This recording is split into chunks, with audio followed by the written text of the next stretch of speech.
RMC, Apolline Matin, 8h50, face à Canteloup. Tous les matins, l'info revisitée par Nicolas Canteloup. Jean-Noël Barrot était mon invité ce matin et nous avons évidemment parlé de l'Iran. Dominique de Villepin, vous souhaitiez réagir? Mais why? Oui, bonjour.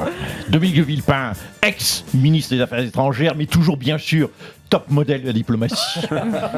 Souvenez-vous de la façon, Madame de Malherbe, dont j'avais séduit le monde en m'opposant à la guerre en Irak. Le verbeau à la proue du bateau monde, tel DiCaprio sur Titanic. Oui.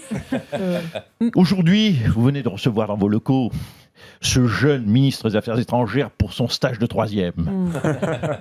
J'ai très bien compris que j'étais pour lui une sorte, disons-le, d'inspiration. Alors je lui dis, bonne chance, jeune padawan. Alors, bon, sur ce conflit, monsieur de Villepin, la France a déclaré ne pas avoir été prévenue ni impliquée. Écoutez, c'est une totale incompréhension. Comment, je dis bien comment, car je monte sur mes grands poneys. Comment la France a pu être ainsi oubliée, je dirais même ostracisée? Du temps où j'étais aux affaires étrangères, vous en souvenez, jamais, je vous le dis bien, jamais on ne m'aurait laissé de la sorte sur le bas-côté. Comment, je le dis? Le chef de la diplomatie, Jean-Noël Bulot, a-t-il pu être ainsi ignoré? Jean-Noël Barrot, monsieur de Villepin. Oui, Barrot, peut-être. Bon, enfin, Peu importe. Je poursuis mon envolée. Comment, je dis bien comment, le président Trump a-t-il pu ne pas informer au moins notre ministre des Armées, Catherine Vacherin? Non, c'est Catherine Vautrin. Mais on s'en fout de la vieille. De grâce, ne m'interrompez pas pour ce genre de détails. Ah, pardon. Aujourd'hui, le plus important, c'est que le Qatar me demande des conseils en ces jours graves. Et pourquoi est-ce là l'essentiel, je vous le dis, Madame de Malherbe? Parce que quand je vois ce que je facture au Qatar en temps de paix, vous imaginez comment je me gave en temps de guerre. Merci, monsieur de Villepin. Ce matin, Marc-Olivier Fogiel est avec nous pour les titres. Bonjour Marco. Oui, bonjour Apolline. Oh la vache, ça pète de partout, j'adore. On peut ressortir tous les jingles qui font peur, les habillages rouges vifs, les bandeaux, édition spéciale, super spéciale, en direct exclusif, sur place, de là où on est, au moment où ça pète, pile au moment où vous regardez, en exclusivité, super spéciale. Je peux vous dire qu'un missile, qui tombe. Oui, un missile, pardon. Oh, ma langue a fourché. Un missile qui tombe sur un immeuble juste derrière le reporter avec une grosse fumée noire. C'est quand même autre chose que les agriculteurs qui font des barbecues tout pourris avec des pneus qui puent. Allez, c'est parti pour l'été, Apolline. Après 4 jours de guerre, le régime iranien rappelle son droit à protéger son peuple des attaques étrangères pour pouvoir mieux le massacrer lui-même.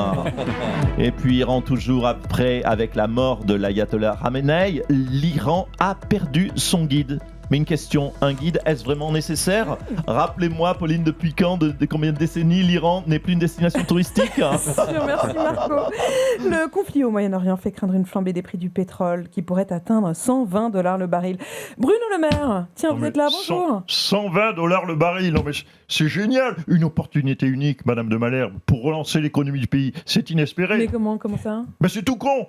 Vous allez à une station-service, vous remplissez un jerrycan, ça vous coûte 40 balles, et samedi vous le revendrez 150. Vous imaginez à quel but? Ah ouais. Mais je pense aussi à ceux qui n'ont pas les moyens de remplir un jerrycan. Donc vous remplissez juste une tasse à café ou un dé à coudre.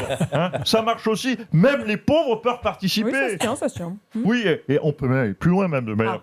Moi, si j'étais à la place de Lecornu, je ferais comme au poker. All-in, je miserais tout le budget de la France pour acheter des barils. Fin de semaine, on les refourgue et je peux vous dire qu'on les rembourse, nos 3 000 milliards de dettes. Et vous savez pourquoi on le fait pas? Vous savez pourquoi on le fait pas? Non, j'avoue, non. Vous savez pourquoi on le fait pas? parce que je suis plus au gouvernement. Mais bien sûr. Mais voyez, c'est parce que vous n'êtes plus au gouvernement. Mais oui, le redressement d'un pays, voyez, ça tient à rien. Ah ouais, J'ai bien retourné le truc. Ah ouais. Je me suis refait une image de winner. Ouais, on peut le dire comme ça. Merci Bruno Le Maire en tout cas. Pour faire un point sur la situation au Proche-Orient, on retrouve tout de suite Christophe Delay, tiens, certainement le journaliste le plus précis de toute la rédaction de BFM TV. Bonjour Christophe, où est-ce qu'on en est? Oui, bonjour Apolline. Ce que je peux vous dire, c'est qu'à l'heure qu'il est, c'est-à-dire à 8h56, 8h57 à l'instant, heure de Paris, c'est-à-dire 11h27, soyons précis, heure de Téhéran, nous dénombrons très exactement, vous m'interrompez si je m'égare, on dénombre très exactement 41 missiles tirés donc par les Iraniens sur leurs voisins du Golfe, alors que du côté américain, nous en sommes très exactement à, soyons prêts. Christophe, Oui. pardon de vous interrompre, mais là, ça bouge à l'instant sur Dubaï. Oui, allez-y, Didier François, vous êtes notre envoyé spécial, je rappelle, dans le Golfe, en direct, bien sûr, des studios de BFM sur place dans le 15e à Paris. C'est dire si vous connaissez le terrain. Didier François, dites-nous en plus, cher Didier François. Oui, donc le score vient d'évoluer sur Dubaï avec un nouveau missile iranien en pleine lucarne de l'hôtel Four Seasons. Merci, cher Didier François, pour ces précisions. Donc cela, vous m'interrompez si je m'égare, cela porterait donc, que je parle bien sûr au conditionnel, le score à 42 missiles iraniens, soyons précis, et du côté américain, nous en sommes très exactement à... Christophe, pardon, nouvelle frappe américaine cette fois, avec... autant pour moi, Christophe, elle a été interceptée par le gardien de la Révolution. Écoutez, vous avez bien fait, cher Didier François, de nous interrompre, car la priorité, je rappelle, sur BFM est au direct. Le score reste donc, soyons précis, le score est précis, donc 117 missiles et demi pour les Américains, tandis que de leur côté, les Iraniens sont... Pardon Christophe, pardon de vous interrompre, mais là ça s'agite vraiment du côté du Koweït où après la chute d'un avion F-15, les Américains sont en train de demander la VAR. Oui, la VAR, et à l'instant l'arbitre qui visionne et qui donc il ne valide pas le point pour les Iraniens puisqu'il s'agit d'un tir de la défense koweïtienne, donc contre son camp. Apparemment, voilà où on en est. Merci, cher Didier François. Écoutez, nul doute que nous en parlerons bien sûr ce soir avec Daniel Riolo et Gilbert Bibois dans l'After Frappe, et dès 18h bien sûr sur RMC dans Rotten sans flamme et le Moyen-Orient aussi. À vous, chère Apolline. Merci Christophe Delay et merci Nicolas. François Cantelou qu'on retrouve dès demain 8h50 sur RMC et à tout moment en podcast. Le temps est venu de reconnaître. Et que moi, François Hollande, je suis un tombeur, allons. Et le temps est venu de reconnaître. Mais que moi, Nicolas Sarkozy, alors j'ai toujours été innocent. Le temps est venu de reconnaître. Quoi, c'est trop théâtral, chérie? Ben que moi, Zinedine, pardon, mais j'attends la place de Didier. Là. Moi, Jean-Luc Mélenchon, tout le monde le sait. Moi, c'est la République, c'est moi. Pour moi, Philippe de Villiers, Vincent Bolloré, c'est à la fois le mécène et le messie. Et que moi aussi, Goulet, ça fait quand même 8 ans que j'attends que les téléphones sonnent. Hein.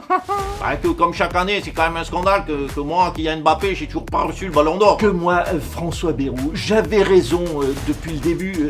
Tout est de la faute des boomers. Que moi, Marine Le Pen, je suis plus doué pour l'élevage de chats que pour les débats du second tour. Que pour moi, Didier Deschamps, c'est bientôt fini, mais pour lui, ça y est, ça a déjà commencé. Le temps est venu de se retrouver du lundi au vendredi à 8h50 sur RMC.